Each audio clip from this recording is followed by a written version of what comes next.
Sa video footage namang ito, pinapakita ang isang babae na mabilis na pumasok sa isang beauty salon.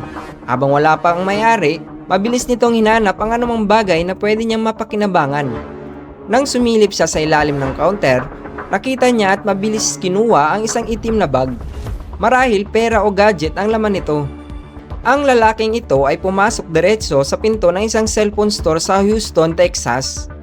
Makikita sa security camera ang isang lalaki na pumapasok sa tindahan. Ngunit wala siyang balak bumili ng cellphone. Kinuha ng lalaki ang baril mula sa kanyang bewang. Agad na inutusan ng sospek ang tendera na ibigay ang pera, pero tinanggihan ito ng tendera.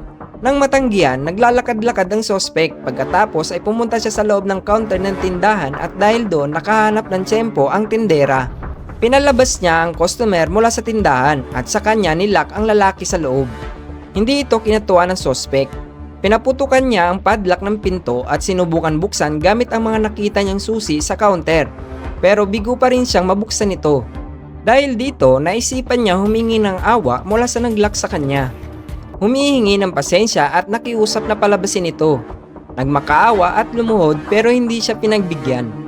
Siya ay naaresto at nag-plead guilty sa kasong aggravated robbery na may deadly weapon. Siya ay nahatulan ng 5 taon na pagkakabilanggo. At yan ang 7 kwentong pagnanakaw ang nakuhanan ng kamera. Maraming salamat sa panonood sa ating video. Nakakabilib talaga ang mga kwento at pangyayari na nahuli sa kamera. Mula sa mga tusong plano hanggang sa nakakatawang sablay ng mga magnanakaw na akala nila'y ligtas na sila.